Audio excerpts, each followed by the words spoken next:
Hello everyone. तो आज हम आपके अपने इंग्लिश बाबा चैनल में पढ़ने वाले हैं सीबीएसई क्लास 9 सिविक्स का चैप्टर नंबर 2, जिसका नाम है what is democracy, Y democracy का पार्ट 2। जिन्होंने पार्ट 1 नहीं पढ़ा तो पहले पार्ट 1 पढ़ लेना, उसके बाद पार्ट 2 पढ़ना, ठीक है। और मेरे साथ कांटेक्ट करना चाहते हो तो मेरा नंबर लिख लो 8059041145 8059041145। इस नंबर पर आप मेरे साथ ब्रॉडकास्ट पर कनेक्ट कर सकते हो। तो चलिए अब हम बात करते हैं जिम्बाब्वे की। Zimbabwe got freedom in 1980। Please यहाँ पे इसका स्क्रीनशॉट ले लेना। जिम्बाब्वे को फ्रीडम मिली 1980 में, ठीक है जी। जानू पीएफ पार्टी की जगह मैंने यहाँ पार्ट लिख दिया है, ZANU ZANU PF party was ruling since then. और तब से कौन सी पार्टी रूल कर रही थी? जानू पीएफ पार्टी रूल कर रही थी। क्या बात है यार, ये पार्टी का नाम है या गर्लफ्रेंड का नाम है जानू? और जानू कैसी हो? जानू का नाम सुनते ही मुझे तो अपनी जानू याद आ रही है, लड़की आँख मारे। चलिए anyways, the party help Zimbabwe in getting freedom. और ये जो जानू पार्टी थी इसने जिम्बाब्वे की हेल्प करी थी किसमें? फ्रीडम लेने में। मतलब जैसे भारत आज़ाद नहीं था 1947 से पहले, उसी तरह से जब जिम्बाब्वे आज़ाद नहीं था तो जिम्बाब्वे के जो लीडर्स थे, पॉलिटिकल लीडर्स थे, उन्होंने खूब लड़ाई करी। And leader of this party was Robert Mugabe. और इस लीडर का मतलब इस पार्टी का जो लीडर था वो था रॉबर्ट, ठीक है। ये देख रहा, ऐसा लग रहा भाई साहब बॉबी देओल काला हो गया हो, और मूंछ है क्या ये इसके बीच में, और बेटे। चलिए, after getting freedom Robert Mugabe was made the president. और जब फ्रीडम बन गई, जब जिम्बाब्वे फ्री हो गया, तो जो रॉबर्ट मुगाबे था उसे प्रेसिडेंट बना दिया गया वहाँ का। बहुत अच्छी बात है जी। But he changed after becoming president. President बनने के बाद भाई साहब आदमी ने अपने रंग दिखा दिए और बदल गया। क्या हुआ? He change the constitution and gave many new powers to president. उसने क्या किया? कॉन्स्टिट्यूशन ही चेंज कर दिया और कॉन्स्टिट्यूशन में प्रेसिडेंट को और ज़्यादा पावर्स दे दी। और प्रेसिडेंट कौन था उस टाइम का? वो खुद। तो इसका मतलब एक तरह से उसने अपने आप को काफ़ी सारी पावर्स दे दी। Anyone who opposed him was harassed by him. और जो भी उसके विरोध करता था, जो भी उसके एंटी रहता था, वो उसे हरेस करता था। हरेस का मतलब उसे या तो पनिश करता था। आपने देखा होगा मूवीज़ वगैरह में, भाई कत्ल होते हुए देख लिया तो उसने गवाही दे दी उसके खिलाफ, तो उसकी बहन उठा ली, ये उसका भाई उठा लिया, कुछ कर लिया। चलो आप कहोगे हरासमेंट, चलो मैं तुम्हें दिखाता हूँ हरासमेंट का एग्जांपल। पर हंसना मत रहा है, हंसना मत इसकी तरह, बंदर की तरह। ये लो देखो, लो बेटे, चेकिंग चल रही है। ये बिहार बोर्ड में है, देख रहे हो कहाँ कहाँ हाथ जा रहा है। अब तक आपने ये तो सुना था कानून के हाथ लंबे होते हैं, लेकिन चेकिंग करने वालों के हाथ लड़के के अंडरवियर में पहुँच रहे हैं। और ये देखो लड़की हंस रही है। तो ऐसे वो भी हरेस करता था उन लोगों को जो लोग उसके खिलाफ बोलते थे। He made the strikes illegal. अब स्ट्राइक्स क्या होती है? स्ट्राइक्स होती है जैसे मजदूर वगैरह, यूनियन वगैरह मिलकर स्ट्राइक कर देते हैं, हम नहीं काम करेंगे, हमारी मांगें पूरी करो, हमारी मांगें पूरी करो। ये तो वो आयोडेक्स देता था, आयोडेक्स मलिए काम पे चलिए। मैं मजाक कर रहा हूँ। उसने कह दिया कि भाई साहब स्ट्राइक्स इलीगल हैं, कोई भी आदमी अपना काम छोड़ नहीं सकता, अपना काम करना पड़ेगा, चाहे अच्छा लग रहा है चाहे बुरा लग रहा है, ठीक है। ये होती है स्ट्राइक, ऑन स्ट्राइक, यानी कि लोग बाग अपना काम करना बंद कर देते हैं, मजदूर वगैरह, ठीक है। तो उसने कह दिया स्ट्राइक्स पूरी तरह से इलीगल है। Even radios and TV were controlled by government. यहाँ तक कि रेडियोज़ पे क्या सुनाया जाएगा, टीवी पे क्या आएगा, ये भी गवर्नमेंट ही डिसाइड करती थी। ये नहीं है कि आपने फ़ोन लगा के रेडियो पे कह दिया 92.7 FM पे मेरा गाना चला दो, डीजे वाले बाबू मेरा गाना चला दो, ऐसा कुछ नहीं होगा। What ever government wanted only that printed in the news paper. और उसने मतलब एक तरह से तानाशाही शुरू कर दी, जो वो चाहता था। यानी कि गवर्नमेंट कौन थी भाई? उसी की गवर्नमेंट थी, क्योंकि उसकी पार्टी गवर्नमेंट थी, वही न्यूज़पेपर छपता था। और वैसे न्यूज़पेपर की बात हो रही है तो इंडियन न्यूज़पेपर की बात तो मैं दिखाई देता हूँ। इंडियन न्यूज़ कैसी कैसी न्यूज़ आती है न्यूज़ में। पति को समोसा लेने भेज, दुल्हन प्रेमी संग भागी। आई बेटे, तो अगर बाद में कभी पति बन जाओ जो लड़के हैं, तो भैया समोसा लेने अगर पत्नी भेजा तो थोड़ा सा चौकन्ने रहना। दूसरी खबर देख लो, मैं कुछ नहीं बोलूँगा, प्यार अंधा होता है, उसके नीचे खुद पढ़ लो। तो ऐसी ऐसी खबरें आ जाती हैं। Government even did not follow courts order. यहाँ तक कि जो गवर्नमेंट थी वो कोर्ट के ऑर्डर भी फॉलो नहीं करती थी। एंड प्रेशराइज जजेस फॉर रॉन्ग जजमेंट्स।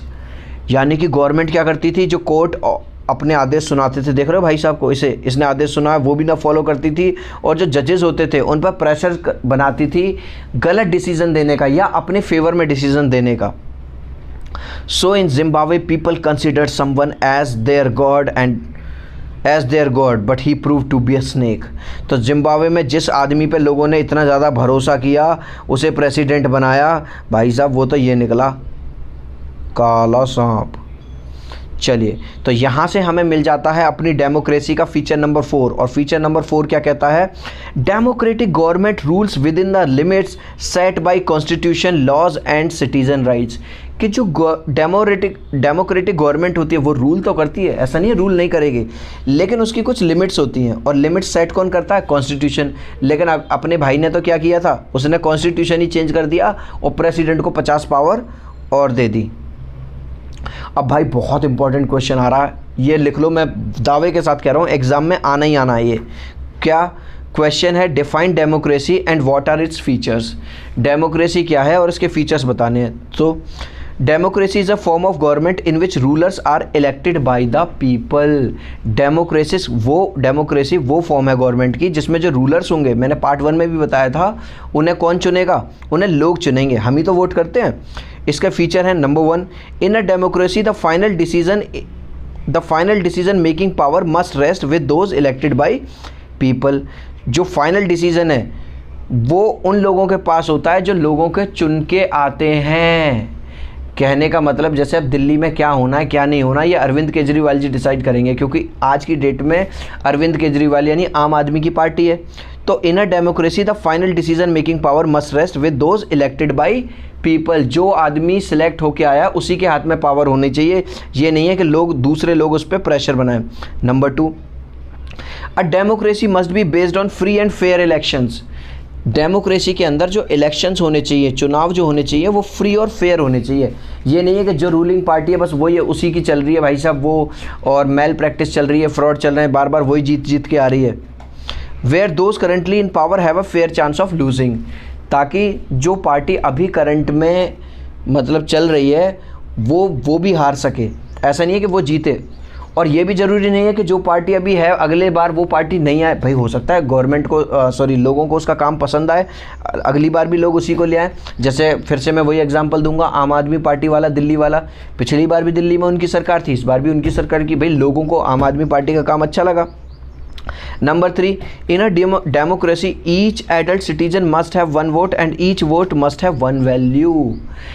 डेमोक्रेसी के अंदर में हर आदमी जो एडल्ट है, 18 से प्लस है, उसका 1 वोट होता है। अब हर एक वोट की वैल्यू बराबर है, चाहे वो किसान दे दे, आम आदमी दे दे, भिखारी दे दे, मैं दे दूं, आपके पापा दे दें, ठीक है, या सलमान खान दे दे। ये नहीं है कि सेलिब्रिटी ने दे दिया 1 वोट तो उसका 10 वोट माने जाएंगे और हमारा आधा वोट माना जाएगा, ऐसी कोई बात नहीं है, सबके वोट की वैल्यू बराबर है। आगे, democratic government rules within limit set by constitution, laws and citizen rights. ये मैंने अभी बताई है थोड़ी देर पहले, ये वाली बात, जो डेमोक्रेटिक गवर्नमेंट होगी वो विद इन रूल्स, ठीक है, वो रूल्स नहीं तोड़ेगी, कॉन्स्टिट्यूशन के रूल में रह के ही राज करेगी। अब हम पढ़ लेते हैं मेरे भाई डीमेरिट्स। ये वाला क्वेश्चन भी आता है 5 नंबर में। डीमेरिट्स का मतलब होता है कमियां। डेमोक्रेसी में कमियां क्या हैं? कमियां हैं number 1, leader keep on changing that leads to instability. अब भाई साहब आपने आज मुख्यमंत्री चुन के लाए किसी स्टेट का, अगले 5 साल तक वो रहा, फिर वो बदल के आ गया, कोई दूसरा और आ गया। तो इससे क्या होता है कभी कभी कि आप आम आदमी जो है एक आदमी पर ट्रस्ट करता है, लेकिन वो आदमी 5 साल बाद उसकी सरकार का टाइम ख़त्म हो जाता है और वो चला जाता है, ठीक है। तो एक तरह से स्टेबिलिटी नहीं बन पाती। दूसरा, democracy is all about political competition and power play, there is no scope for morality. अब आपने देखा होगा जब चुनाव का टाइम आता है तो बीजेपी वाले कहते हैं कि हम सबसे बढ़िया हैं, कांग्रेस कहते हैं हम सबसे बढ़िया हैं, आम आदमी पार्टी कहेगी हम सबसे बढ़िया हैं, मायावती कहेगी कि सब बसपा पार्टी सबसे बढ़िया है।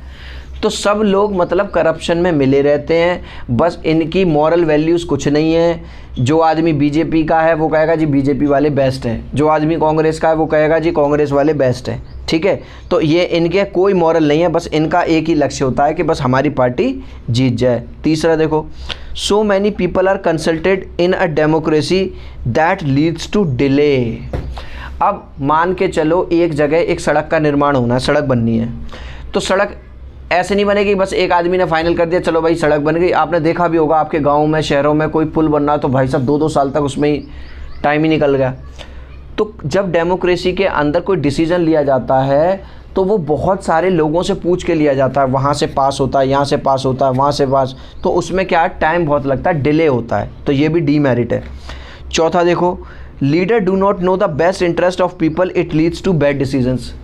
अब जो लीडर आदमी है, जो पॉलिटिकल लीडर है भाई साहब, वो तो बंगले में रहता है, उसे क्या पता गरीब आदमी पे कितनी मार पड़ रही है, गरीब आदमी कितना परेशान है, किस किस दर दर भटक रहा है। तो लीडर जो लोग डिसीज़न ले लेते हैं, कभी कभी ऐसे डिसीज़न ले लेते हैं जिसमें गरीब आदमी को कोई तरह का फ़ायदा नहीं होता।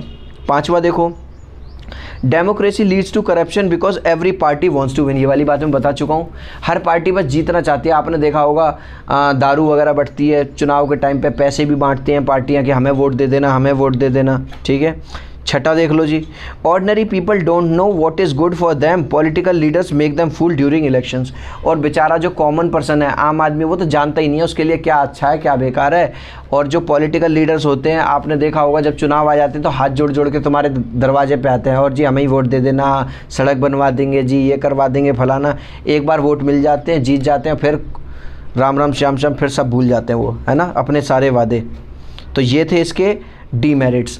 अब हम पढ़ेंगे इसके मेरिट्स क्या है। मेरिट्स का मतलब अच्छी बातें क्या है। मेरिट्स क्या है, democratic government is more accountable. जो डेमोक्रेटिक गवर्नमेंट होती है अकाउंटेबल होती है। बच्चा कहेगा जी अकाउंटेबल क्या है। अकाउंटेबल का मतलब है यहाँ पे, because political leaders have to answer to people what they did in last 5 years। भाई लोग जब वो, क्योंकि ऐसा तो है नहीं कि एक बार सत्ता मिल गई तो अब सालों साल उन्हीं की सत्ता चलेगी। 5 साल बाद फिर से चुनाव होंगे, लोग अब इस बार अगर उनके काम से खुश नहीं होंगे तो किसी दूसरी पार्टी को वोट दे देंगे। तो अकाउंटेबल होती है डेमोक्रेसी, मींस लोगों को बताना पड़ेगा पॉलिटिकल लीडर को कि मैंने यहाँ पे सड़क बनवाई, नहर बनवाए, बम्बे में बनवाए, पार्क बनवाए, ये बनवाए, ठीक है। जैसे यहाँ पे ये झूठे झूठे वादे कर रहा है, देख रहा है। दूसरा, it improves the quality of decision as decisions are taken after discussion and consultation. यहाँ देख रहे हो काफ़ी सारे लोग बैठे हैं और किसी कोई डिसीजन ले रहे हैं। तो हालांकि हमने ये डीमेरिट में भी पढ़ा था। डीमेरिट हमने इसलिए पढ़ा था, कमी इसलिए पढ़ी थी क्योंकि वो डिसीजन में देरी होती है। लेकिन आप सोचो, घर में कोई कार आनी है या घर में कोई काम होना है, वो 6 आदमियों से पूछ के उनकी राय से लिया जाए, काम किया जाए, तब ज़्यादा बढ़िया होगा, या केवल मम्मी ने कह दिया, मम्मी के कहने से उस काम को कर दो। भाई अगर कोई बड़ा काम हो रहा है तो उसमें ज़्यादातर लोग, तो डेमोक्रेसी के अंदर क्या होता है, एक पर्टिकुलर पर्सन डिसीज़न नहीं लेता, वो डिसीज़न लिया जाता है। बहुत सारी मीटिंग्स होती हैं, बहुत सारे लोग अपने पॉइंट ऑफ व्यूज़ देते हैं और तब जाके डिसीज़न लिया जाता है, जिससे ज़्यादातर डिसीजंस क्या होते हैं, अच्छे होते हैं, बेनिफिट वाले होते हैं। Number 3, it provides a method to deal with differences and conflicts.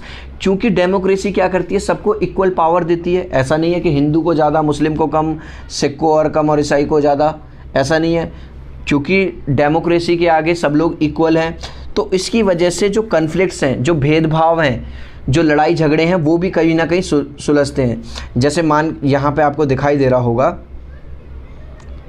देख रहे हो, जैसे यहाँ पे दिल्ली में लड़ाई वड़ाई हुई, लेकिन डेमोक्रेसी की वजह से लोगों में भाईचारा बढ़ता है, प्यार बढ़ता है। और वैसे भी जो मेरे व्यूअर्स हैं, जो इंग्लिश बाबा के व्यूअर्स हैं, उन्हें तो मैं ये कहूँगा, चाहे भाई मेरे भाई आप हिंदू हो, चाहे मुस्लिम हो, चाहे सिख हो या ईसाई हो, कभी भी नेताओं की बातों में या ऐसे लोगों की बातों में मत आना। जो मुसलमान है वो ऐसे लोगों की बातों में मत आना कि हिंदू बुरा है, और जो हिंदू हैं वो प्लीज़ ऐसे पुराने लोगों की बातों में मत आना कि भाई साहब मुसलमान है तो मुसलमान से दोस्ती नहीं करनी, ये नहीं करना, वो नहीं करना। भाई हम सब लोग इंडियंस हैं, we all are Indians, remember this thing, ठीक है। और 4th देखो, democracy provides various rights like equality etcetera and help live with dignity. Democracy के अंदर क्या है, सबको बराबरी मिलती है और जिससे एक आदमी अपनी रेस्पेक्ट से जी पाता है। 5 है, it is better form of government as it allows us to correct its own mistakes. Yes, आपने देखा होगा कि डेमोक्रेसी के अंदर गवर्नमेंट भी अपने डिसीजन सही करती है, रिन्यू करती है, पुराने नियमों को कभी कभी खारिज करती है और नए नियम लेके आती है, ठीक है। अब हम कंक्लूजन पे आ जाते हैं। Democracy has number of advantages and very few demerits, that's the reason that all the countries are becoming democratic. अब देखो, हालांकि ये वाली बात सच है कि डेमोक्रेसी में बहुत सारी ख़राब बातें भी हैं, लेकिन अगर ज़्यादातर देखा जाए तो ज़्यादातर अच्छी ही बातें हैं। यही कारण है कि आज की डेट में ज़्यादातर जो कंट्रीज़ हैं वो क्या कर रहे हैं, डेमोक्रेसी को फॉलो कर रहे हैं और अपने आप को डेमोक्रेटिक बता रहे हैं। तो आई होप कि मेरा जो स्टाइल था आपको समझाने का, बीच बीच में हंसाने का, आपको बढ़िया लग रहा होगा, आपको मेरी मेहनत पसंद आ रही होगी, अच्छा लगा। चैनल पे पहली बार आए हो तो यार चैनल को सब्सक्राइब कर लेना, वीडियो को लाइक कर देना और मेरे भाई वीडियो को शेयर ज़रूर कर देना। क्लास 9th में हो तो क्लास 9th के ग्रुप में शेयर कर देना और शेयर करके मेरे नंबर पे मुझे ज़रूर बताना कि सर शेयर कर दी है। 8059041145 80 590 411 45। मिलता हूँ अगली वीडियो में, बाय।